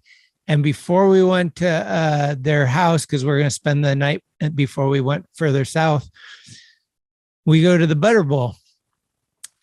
And I got to buy a keg and bring the keg to the Butter Bowl because Preston did a blunt slide on a bet in the Butter Bowl. And so we got the keg, we brought it to Butter Bowl, and then we took it back to their house and had the best night. Al Partman was there, keg stands, like the whole deal with Cranny and all them. But one of the things I remember so vividly, the type of person that Preston was he and I got in the van and went to the liquor store to get the keg. And on the way to the liquor store, he looked at me. He's like, "You told me your uncle's from Seattle." And I was like, "Yeah." And he's like, "You said there's a bar somewhere where they put a plaque for him when he died." And I was like, "Yeah, I've never been there. I don't know where it is." He's like, "Make a call. We're going. We're having a beer there." And I was like, "Dude, we got a whole crew waiting." He's like, "I don't give a shit. We're going to go." And he made me do something that I really wanted to do, but didn't want to and I'll never forget that. That was so special to me. And just me and Preston went to this bar. I called my mom. She told me the address. We got there. I asked the bartender about him. He told me a story about my uncle, which was cool. And then me and Preston drank a pint right there at the plaque. And Preston got to hear me talk about him and stuff. And then I took him to the liquor store and bought his keg. And I got the whole thing on video. I filmed him side of the paper. He's like, and he carried the fucking thing by himself down that hill into the. Oh, because he parked up top. Yeah. Yeah, dude was a beast. But that was so special, man. It was too special. Yeah, he's definitely missed, man. It was cool, the experiences I've had with him. Because, Buddy and Rick made the Fruit of the Vine. They came and stayed with me. I was living in Oceanside at the time for I think 2 or 3, maybe 2 months. Spent a lot of time together. And so it was Rhino, Preston, Rick, and Buddy. And I would just drive them all around, or they'd have a van or whatever, but I just got to spend so much time with them. Right. So epic. Before anybody was really doing anything big time like they were, they are now. Yeah. So yeah, it's cool. Laying down the groundwork for sure. Yeah. He's a good. What's Rabbi doing? Is he at a park right now? Rabbi's been out in New York for seems like 2 years. We got a lot of stuff up in the Northeast, and really, yeah, wow. He's good. He's he's just a pillar in our community. Can't put it away. He stands his ground. He doesn't go to the board meetings very often or speak up much in that respect when we have those, but on the day-to-day, he's the foot soldier. He's running it out there in the field for sure. Right. Yeah, that's so cool, man. So you and him are the only OGs. Yeah, he's still full-time. I'm just I'll be back out there, Rabs, man. We'll hire me on this next one. Maybe I'll come out with you. What's up with Snowman? Is he still around? Snowman's up in Seattle. He's doing good. We did an addition to South Park, that park that Monk built with the 4 doorways that are north, south, east, and west. And we did an addition around the outside. That was like 6 months ago or so. So right in his neighborhood. And then, true or false, Danger moved to Copenhagen and married like the queen's daughter and was never seen again. I don't know who he married, but True went to Copenhagen. He fell in love with a chick out there, right? And he still lives there? Yeah. God Somewhere. damn it.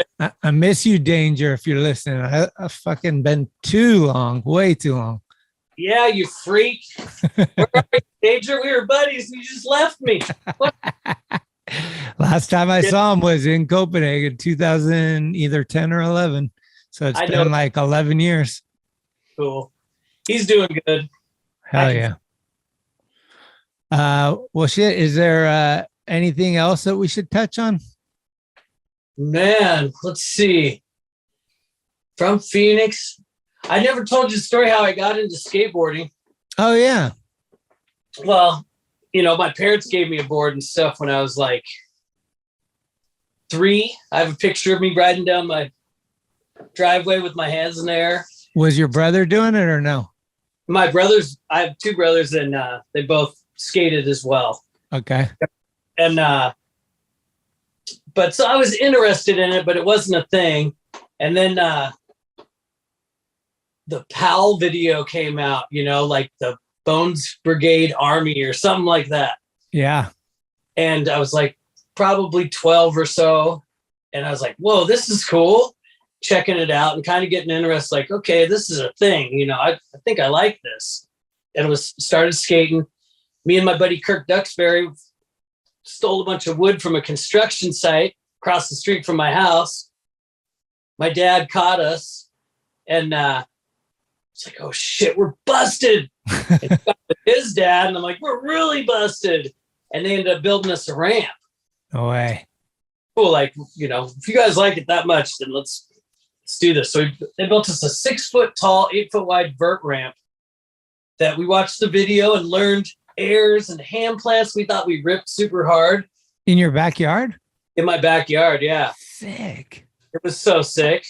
And then not only that, this is 2-part story. So we had this ramp. We learned airs. I liked John Gibson because he could grab behind the foot, and that's how I could do them. And Jeff Fedge had all his hand plants, so I was inspired by him too. And then we go to this contest, and it's on a regular ramp, 10 feet tall or something, and it was a mountain. And all of a sudden, we thought we were like going to be pro any minute now. And like, oh, we suck. What are we doing? Yeah. That was funny, but I was still very passionate about it. But this guy, Prairie Steen, he's kind of the older bully in my neighborhood. He took acid, when I was like 10, like you think they're drinking real acid or something. I didn't know what. But he says, you seen the PAL video? Yeah, well, I know where a pool is, just like the pool in that video. You want to see it? And we're like, me and Kirk are like, yeah, we want to see it. So he takes us a couple blocks from my house, and its apartment burnt down and thrown in the pool, and he's like, we're like, whoa. And it's just like gnarly. Like, what is this? He's like, get in and check it out. And we get in. And he's like, you're not getting out until that's empty. And we're like, it was the scariest time of my life. I'd never heard punk rock, really. And he was playing Black Flag, Dead Kennedys. Yeah. But he was there, and they just, at first they weren't helping. And I thought we were going to die in that pit, And shit. And then I started realizing, wait, we're going to actually get to skate this thing, So I went from like your darkest, scariest moment to paradise. Motivated, yeah. Like all I had to do is peel a little of the crust off. Oh, this is going to be killer. And I skated that pool every day for like a year after that. Did you skate any of those pipes that like Brian Brandon talks about that were like, I guess they were under the something. Maybe they were in the sewers or something, yeah? There's more lineal feet of full pipe than there is of interstate in the city. Oh, really? Yeah, dude. And it's a true thing. And it's like, it's his picture. He got the Thrasher cover skating them, and that's downtown. And I've skated the same pipes in Mesa that's 30 miles away, and they just go on forever. No way. My buddies, some of the Meagers, went down there, and the cops went in, and they just took off. And they said it took them 5 hours to get out. They just kept going and going. When they were on the news. People are lost down in the pipes, and the cops were lost down there. Said like helicopters and all this shit. It was great. Busy report. 2 cops. No, like, yeah, a whole group of them. They couldn't find cops for a while, and it was live news, and they never found my buddies, of course. So my buddy Roland goes to get his Trans Am 5 days later, and some plainclothes detectives grab him and took him in, and like, what were you doing in there? It's like skating. They're like, yeah, right. What were you doing? That was way before the 9/11 and all that. So he was like, could have been way worse. 9/11 changed a lot of stuff. I'm kind of scared to go to like even Glory Hole, like by the dam. It just feels like things are a little different security wise, but people have been skating them. Don't be scared though, dude. We're not doing nothing wrong. Yeah, that's true. What about Thrasherland? Did you skate that? Many years I spent Thrasherland on the blue snake run and full pipe and stuff. Fuck, I went there. The first time I went there, it was just like abandoned and like pieces of it. So you caught the very end. I probably skated there for 15 years, all the time. Sick. And the stickers to get to skate. We give them like, all right, here's 10 stickers. That's $10, Yeah. Oh, he had a cool sticker collection. I remember that. And the wave pool, right? He had like Big Surf. That's another spot. Yeah, the like McKinney had the cover doing like nose blunt. There's like stairs going down it. It's like got a wave on the wall behind it. Yeah, that's where in the movie North Shore, the surfer from Arizona, that's where he was surfing Big Surf. Oh, really? Yeah. I only did that twice, but I'd go swimming there all the time when I was a kid. Huh. That's pretty funny. Do you guys watch a lot of movies? Are you a movie buff? Yeah, I wouldn't call myself a movie buff, but I get into them here and there. Why, you got any suggestions? Well, I did just see Will Smith bitch slap Chris Rock last night at the Oscars, which I'm still. Was it real or was it staged?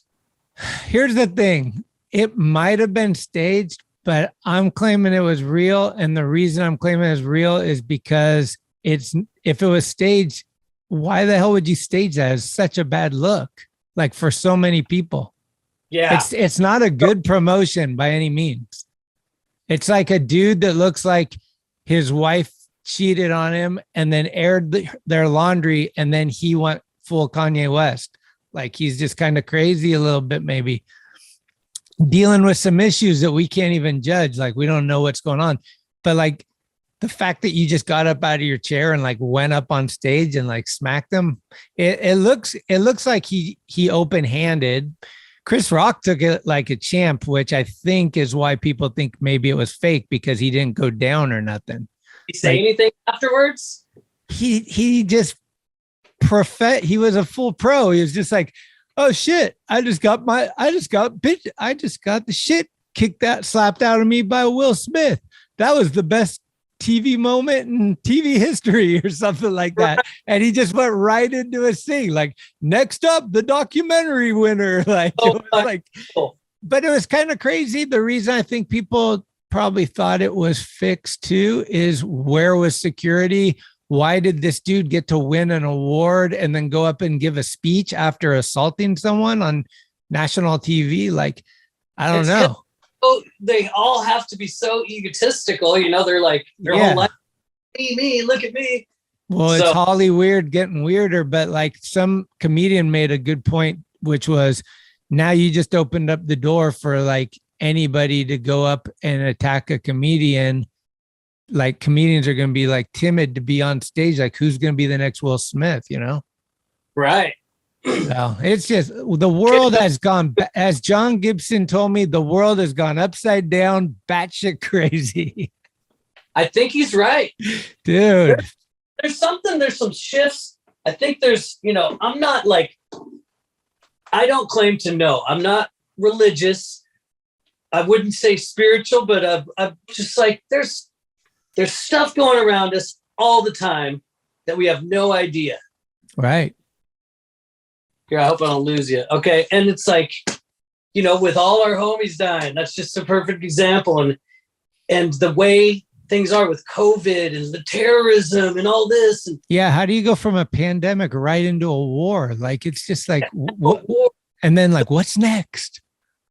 If you let the stress eat you alive, it will. It's just like, you just have to be like a duck's ass to water. You just let it go. Yeah. Just focus on your family, friends, your surrounding in the moment. Don't listen to too much news.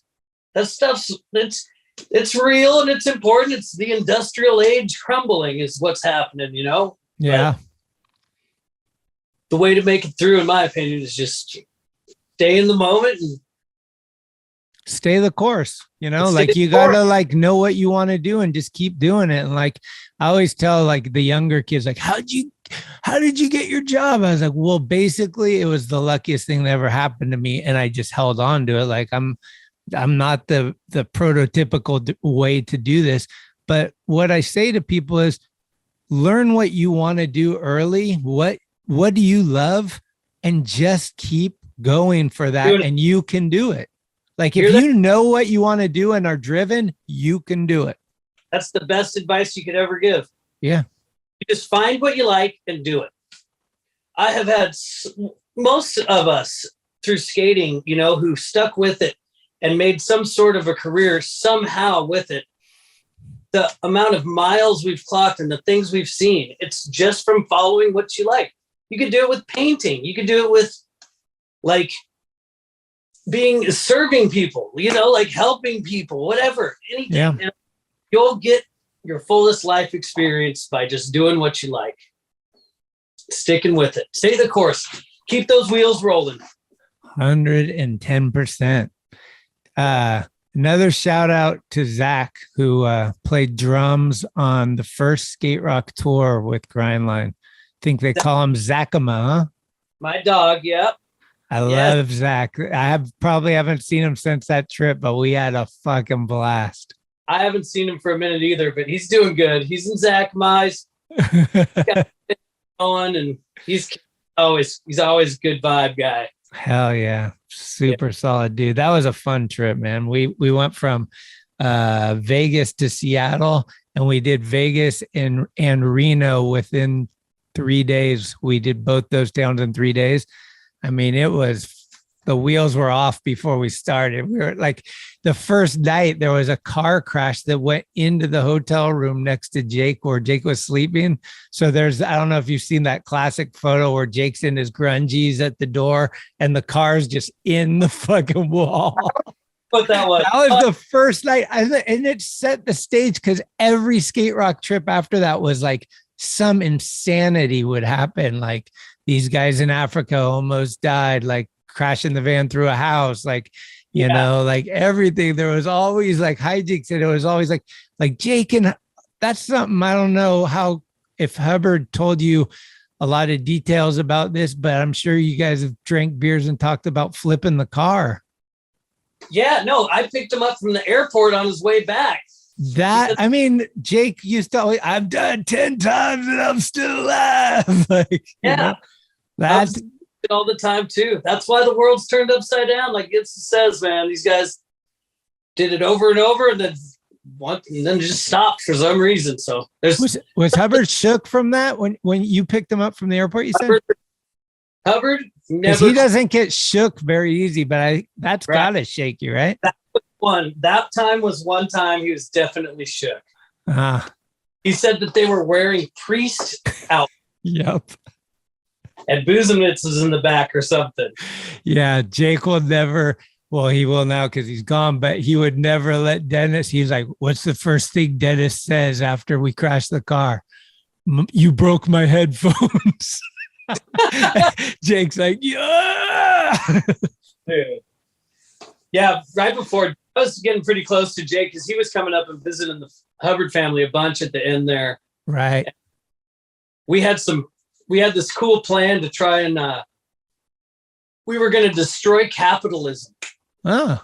I was like, let's do it, dude. You know, I've kind of always like renegade, like theories like that, just being goofy or whatever, throwing things out there. And I told him, all right, Phelps, one day we're talking. I'm like, all right, I'm making you the general of the army that's going to destroy capitalism. And he goes, that's right, you are. You want to fucking know why? Like, what? And he goes, because I was born for this, motherfucker. You know? I'm like, yep, you were, dude. And so I'm like, well, now that you're the general, what are we going to do? We're going to blow up DC? Well, I mean, the capital? How are we going to do this? He goes, no, we live in, what did he say? He goes, we live in this is Babylon. There's no hope here. We got to go to third world countries and we're going to do boards and bands. No, what do you call it? Buckets and bands, called it. And he wants to go. You set up your generators, play music in a field, and build stuff. And anyone who walks by, you're just like, get over here, you know, like make them enjoy it with you, teach them how to do it. And then at the end, throw all the equipment and the tools in a pile and be like, all right, we're out. And then they have the skills to take care of themselves. It's a pretty good idea, man. Maybe we could pick that back up. Dude, he had so many good. I miss that fucker. He was like, say what you want about him, but no one's ever fired me up more than he did. He would text me at like 5 a.m. every day and just be like, he's bombing fucking Dolores at like the crack of the sun. He's got like 4,000 ideas. He wants 15 edits done by yesterday. Like his mind was just going on full, like so much coffee, like, and then clear-headed too. He remembered everything. It was crazy. Yeah, and that's what I was gonna say. The slogans and the names that he would like, Beers, Bowls, Barney's, just anything like straight out of it was just always like, all right, that's Hell Ride. This is this. Like it wasn't hard for him. And he could remember everything. But like I really miss like what I did learn is that a lot of the stuff came from Motorhead and AC/DC lyrics. But yeah, I mean, you can see where some of that influences, but he had it. Like it was like, you know, like whatever, like Highway to Hell or whatever it was. But he in his version, and you're just like, oh, you nailed it again. We were in Copenhagen and I was doing the edit and he's like, Scorpions, no one like you or whatever. He just like knew the song. He's like, put it on. It's done. Let's go. Yeah, it's like, yeah. I mean, in those moments, you always wished you had more time and you wished he had patience. But now that he's gone, you just miss that fire and inspiration and like constant, like, no, we're not done. We're going. There's no rest. We're going. Piss you off more than anyone and fire you up more than anyone. It's just how he is. Yeah. Hey, I've been getting some cool stories from, I've been building some stuff at the Trujillo family right. property. Are you coming down? Yeah, I'm just waiting on a little more steel to be bent, and then I'm going to come down. I'm going to try and make it by the 9th, so we'll see. Oh, cool. Yeah. I'll definitely hit you up when I'm down there, though. Did you talk to him? Yeah. I'm going to go up and film if you guys going to do a pour or two probably, huh? Yeah, I'll let you know. I'll stay in contact. Man, he sent me photos of it. Looks super cool. Dude, it's cool. And it's like, it's Tony land. You know, it's different than what I'd think about building, you know? And you know, Waylon's just fired up. He's like already skating the part that's skatable. And he's just. They've been sending me videos. I'm like, all right, he does the rock and roll. I'm like, 360 rock and roll. So boom, he does it. I should have told you this because it's not as easy of a question as I always, you know, but I always like to end with a song. So like if there's something, you know, you could think about for a minute or something, but like we always put that on to end the show. Okay. I got to get better at telling people like, hey, think of a song because there's so many to choose from. But play you one, but might not be appropriate. But I'll pick out I'll come up with something like Grindline, the band Lonely Freak comes to mind. Okay. Is that one of your favorite Grindline ones? I didn't like any of them because it was like he was always playing them, and we'd all joke around. Most of that stuff's written through just a bunch of us joking around, you know. And he writes down stuff and scratch out some what doesn't work. Culbertson pretty much wrote half the songs, the 5. Oh, really? Yeah. Nice. He did. He's really good at that. But the minute he was gone, you know, it was like something to hold on to. And I don't listen to it all the time, but yeah, I really dig it. And so like, each song is unto its own to me. I don't have a favorite or nothing. Yeah. But Lonely, the cool song. I remember one time we were in Louisville, and I've been playing music with Drunk Dom and the Roaches. Oh, cool. And so that's been pretty fun. But he's telling me a story, and I remember I was there.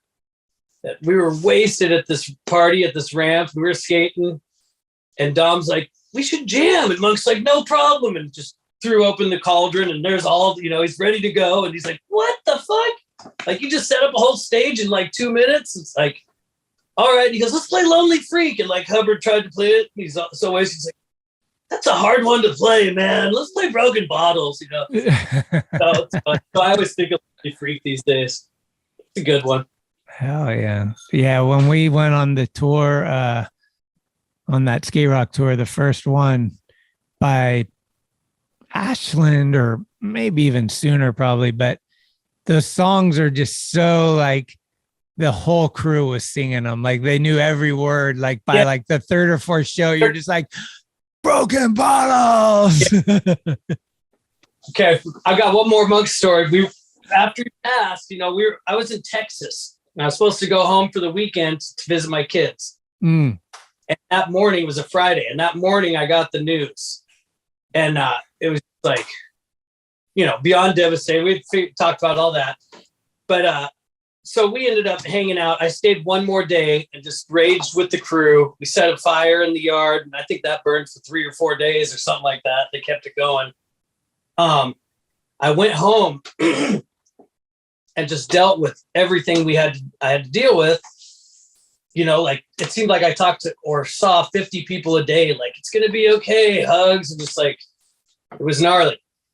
I took a plane to go to my buddy Cam's wedding to North Carolina. Well, I had a 2-hour layover in Houston.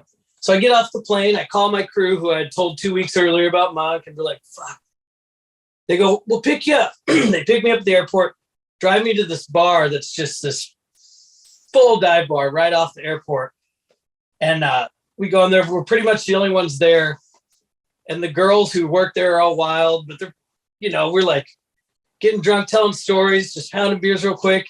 And then somebody's like, "Let's put on Broken Bottles." And they gave him a phone to put it on. And they're like, "You're going to kick us out right after this. We just need to get this done," you know. And she turns it on. We all pound our Budweisers. It's like 10 of us on the floor, just smash. The fucking lady the bartender walks to the front door, shuts it, locks the deadbolt, goes back, puts a round up for everybody, and goes and sweeps up the mess. And she's like, "I guys all night." We ended up partying there, like so fucking cool. Oh, that's rad. Somebody that gets it. Yeah, she got it. We all got it. And we like needed that, you know, like just, you know, it wasn't closure, but it's just like a sign that, you know, you always need a sign that's going to stay the course. It's going to be all right. Yeah, absolutely. Yeah. And for living, live it up. Yeah. And every day is a different day. Like what tomorrow could be harder than today and could be easier. Like you just got to keep it going. Yeah. That's what we used to joke about at the skate parks. It's like, you can be something different every day. You don't have to be skate park construction jock. You can just be drunk poet guy or whatever, you know, because going to new places, total new realm, you know, we just like, Monk would always be like a cop, put on his shades, just be like, I'm a cop. Like pretend he was a cop for half a job. Like, dude, yeah, he was cut from a different cloth, man. I loved my experience filming those guys build the park up at the Dish in San Francisco, and Jake's out there with the stop sign holding traffic, and Noah's up there, and you know, Gut, everybody was up there working on it. And then Jake and Monk put a song together. They wrote a song for the edit, and I was just like, yeah, like, that was, for me, that was all time. It was in my, you know, San Francisco with those guys, and just like, we had the crew, we had the tunes, we thought it out, and it was just super sick. Monk was like, I didn't get to be around him nearly as much as all y'all, but like the times I did, it was obviously so special and amazing. Yeah. He just had that aura, dude. Whoever crossed his path, you know, he's inspiring. Yeah, for sure. Look, we're blessed to have a lot of people in our lives through skating that have that same capability. It's cool, man. Life's good. Enjoy it while it lasts. Absolutely. Well, is there any other corrections we got to make? See, want to know with albino? Matt Locke with the stories about how he got pushed in the puddle, but I got half the money for doing it. It was paid off. Okay. The other corrections, let's see. Body is a good dude. All right. Where's Mr. Osage? Is he in Portland still? Osage is hated by a lot of people these days. He's struggling with his daily life. I get along with him. I like him. A lot of people think he's lost it and gone schizo because he just talks crazy, you know, like he's like goes and goes and goes. But whenever I see him, I jump in my truck. Osage, I go, we get him some hot chocolate or something. We cruise around, and his stories are insane. It's like Jake's memory. He's like, do you know how Fausto ended up at Thrasher? And I go, how? And he goes, from running away from, where's he from? Not, you know, some country. Argentina. A freight, a boat, and ending up in the harbor in San Francisco. That's how it started, you know? And like, I did my research, and he was somewhat, I'm not sure how correct, but that's kind of pretty what happened. Close, right. I called away from home and jumped on a boat. Something like that. And just, so all of Osage's stories are right on point. He just is like, got some frustrations. He'll make it through one way or the other. Yeah, the guy who I thought would have, I don't know if I could contain him, but I haven't talked to him in a long time, but Choppy Omega. Showtime. He was, man, he might be in Hollywood right now, probably Oscars. Don't know. He was a ripper though, dude. Dude, the shit he did at Burnside was like, what? Yeah. Constantly, he could just do whatever. Yeah, dude. Pretty kind of. I don't know if he fell off or what. I haven't seen him. Mm-hmm. It's a different scene down there, but it's just new generation. It's cool. I skate there all the time still. All right. Well, yeah, man. Let's do something. Let's make our own shit. Dude, let's do it. I'm totally down. I've been doing art, music, filming. I got a show. It's called Welcome Back YouTubers. I haven't released it yet, but I got about 30 episodes. Pretty funny. Really? I think I'm funny. I got a YouTube channel. Do you? Yeah. How many followers you got? I don't know. I think between 2,000 and 3,000 or something. It's YouTube's kind of hard. Like, I don't really get YouTube as much. Like, Instagram's kind of straightforward. Facebook is kind of more for my family. Like, I just kind of let my mom know the good things I'm doing in life and just put it on there. And then, but YouTube's like, man, it's a yeah, it's like, how come these guys that watch people playing video games have like 1 million views? I don't understand that. And then this kid told me, he's like, you watch people skateboard. And I was like, huh, that's how you look at it. Okay. Trippy. But I was like, I in front of a monitor, playing on a monitor, and I'm watching the monitor, you doing that on the monitor. Like, yeah, there's too many monitors, bro. It freaks me out too. I've seen my kids do it and just like, really? But yeah. they grow with the entertainer, you know, they develop kind of a relationship with them. Like, oh, Spunky's going to do this or whatever the guy's name is, you know?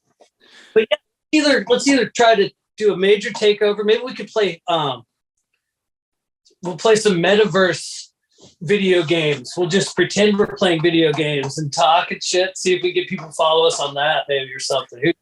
I'm down for getting creative always and anytime. If you want to chime back in, you're always welcome. If you want to start something new, I'm down to try like anything. Like I do have a little age on my side, so the fire doesn't burn as long, but when it's burning, I'm ready to go. Nice. Sure. Yeah. The strong fire when it's burning. Yeah. Just keep the Kindle nearby, you know. The Kindle comes as coffee beans. Yeah. Well, we could do a show. I got a couple shows I've done. Let's see. My newest one I'm working on, but I think I'm going to just cancel it. But it's called I'm Having an Episode. Huh. And then like maybe I'm freaking out. Maybe I'm having a good time, but I just decided to start filming because I'm having an episode. Like canceled before it started. Yeah, canceled before it started. That could be my program. And then the one that we could do something with that might be cool is Scrolls from the Road. Oh. Which I started just from driving by myself across the country, and I just play people heavy metal, and they'd be like, and go live on Instagram. They'd be like, "What are you doing? Are you freaking out?" And be like, "No. What do you have to talk about? What's up?" You know? Let's do it. I'm down. I want to try to dabble my feet. I want to get my feet wet in the live world.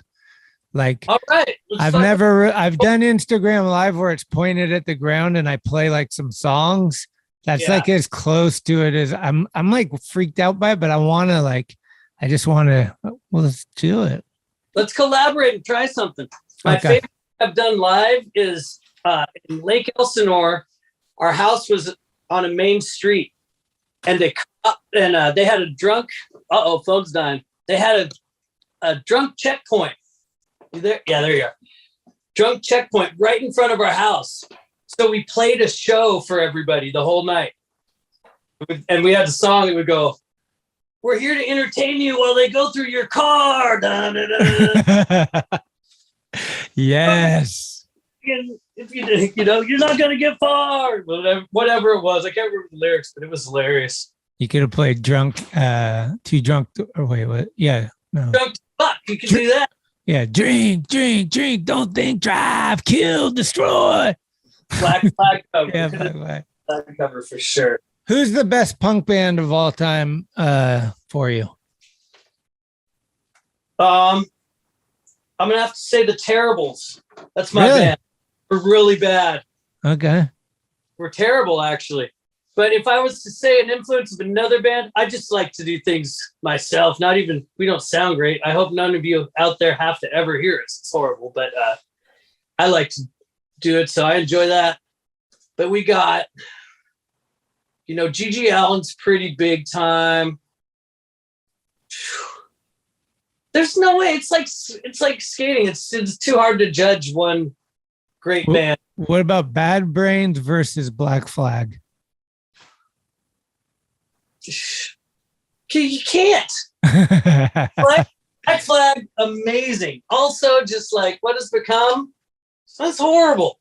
Mike V Flag. For him, that's all that matters. But all right, Waylon or Hank? See, you can't compare.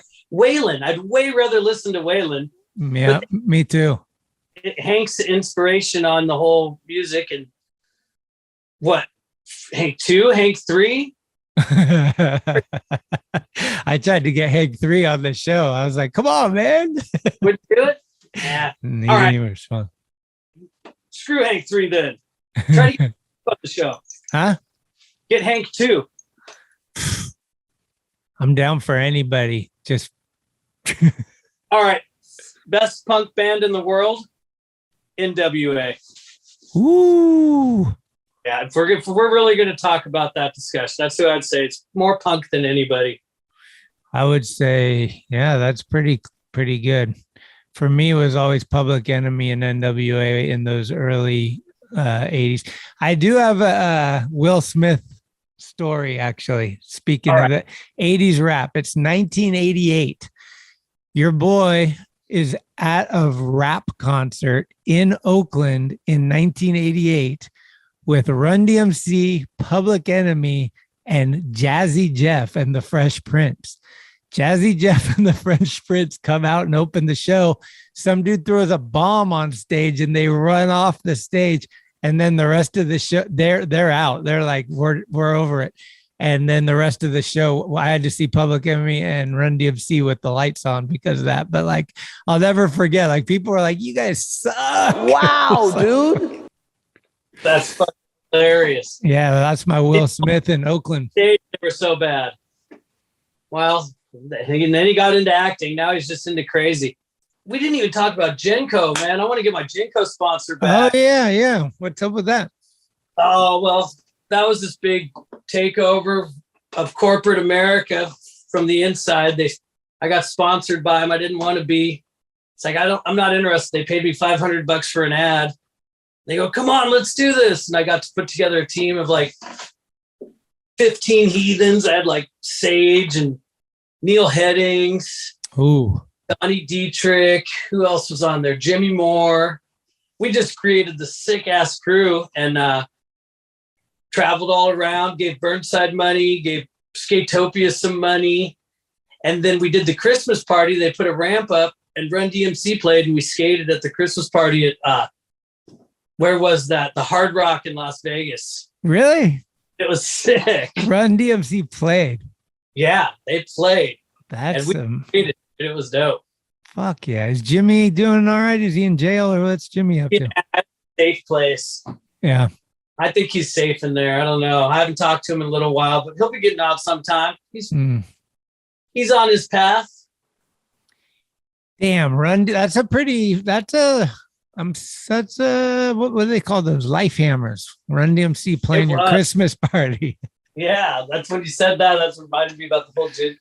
That was a funny one because it's like a pretty funny clothing rave company, you know. Would you get budget to travel and stuff? Yeah, we went all over. We went to Slam City 2 years. We went all over. We did whatever we wanted. We just bring it up and it'd be like, okay, sounds great. Yeah, it was fun. Yeah, maybe they want to fire it back up. Milo Reva, he was big time. You were bigger than Levi's for a while. Let's get this going again, man. Come on. Let's do this. Yeah. Where are you at? Hood River still? No, I was working at a buddy's. I'm in Portland now. Oh, you're back in Portland? Yeah. Okay. Well, shit, dude. Hopefully, god damn it, if the magical mystery tour can get me on the right star path, I will be in Portland this summer because it's been 3 years. I think I've flown once, which was my honeymoon, since the pandemic started. So I have not gone anywhere, and I'm ready to go. I love Portland. I treat it as a second home. I like it up there a lot. Well, if you come by, I'm pretty hospitable. I'll take you out. We'll do something fun. Skate one of the 50 parks. Or can we find Rollins? Yeah, I know where Rollins is. Okay. Rollins is good. Rollins, I'm coming for you, buddy. Yeah. He's at Olympia. We'll make him come down here. Okay, sick. Yeah, Joe Brook lives up there now. Bryce, like there's a lot of friendly faces. Mickey's bar still going. Mickey owns like 6 bars. I don't know how many he owns. What's up? We'll go on a tour to all his bars. See if we can get kicked out of one of them or something. Yeah. Okay. Well, thanks for chiming in, dude. It's been a pleasure. Yeah, it's good talking to you always, Schmitty. Hopefully it's not too late to add a big thank you to Beer City Skateboards and Records. Thanks for keeping it punk rock and giving us support over the last 30 plus years. Jimbo Phillips has drawn up some more graphics for Davey Rogers, Scott Smiley, and myself, so be on the lookout. Also, to everybody I've worked with at Grindline, you've made it such a good time, so thank you so much for that. They say if you love what you do, you'll never work a day in your life. So, job bless, brothers and sisters. And one last thing, skateboarding. Thank you. Thank you, skateboarding, so much. Where would I be without you? All right, brother. When the stars align. Yeah, take care of yourself, man. Good seeing you. All right. Thanks. Cheers. Bye. Oh, and by the way, next week on the program, Danny Sargent. Tell a friend and tune in. Peace. Welcome and thank you tonight for everyone coming to the meeting. We understand that it's difficult to make time in your schedule to attend these things, and I would like to say we appreciate each and every one of you that come week after week. I think we've made some progress with our long-term attendance and really shown some growth and abilities to overcome this disease. Now I would like to introduce a new member. I want everyone to welcome him with open arms because we're going to have to help him through this most challenging point of all our lives. Without further ado, let's welcome Mark. I'm an only freak. I'm a freaking creep. And I'll do anything to get what I need. I hang out on the streets with the people I meet. It's like a horror movie falling apart at the seams. I should be quarantined and put on morphine. Those places won't take me anymore. I've been through those doors, I'm 44. And I've been doing this since I was 13. So I'm one of those freaks. You see, taking that leap by a tree. It was me. It doesn't mean anything. I just had to pee. It's a damn disease. So one day I saw a train. I jumped on the back and went away. And I hitched a ride all the way to LA. I jumped off the train. And I ran down the road and I stole a car. And I drove it back home and I ditched it in some back alley off some ghetto street. And I took the bus to downtown. It was getting dark.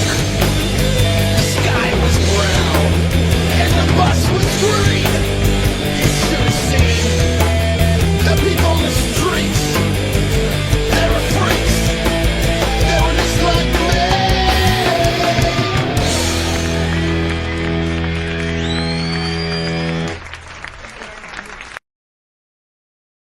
Thank you for listening to another episode of Talkin Schmit. You can subscribe to the show on iTunes, Anchor, Spotify, or anywhere you get your podcasts.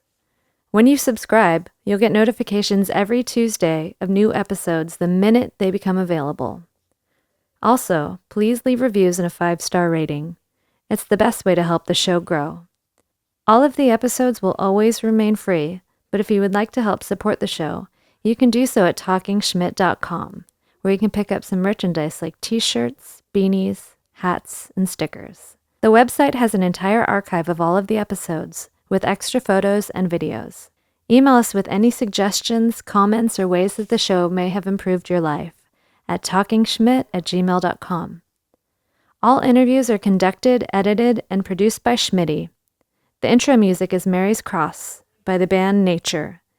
A very special shout out goes to the executive director, Sharal Camisa. Shout out. Love it! This is Talkin Schmit, where the Rolodex is deep, but the conversation is deeper.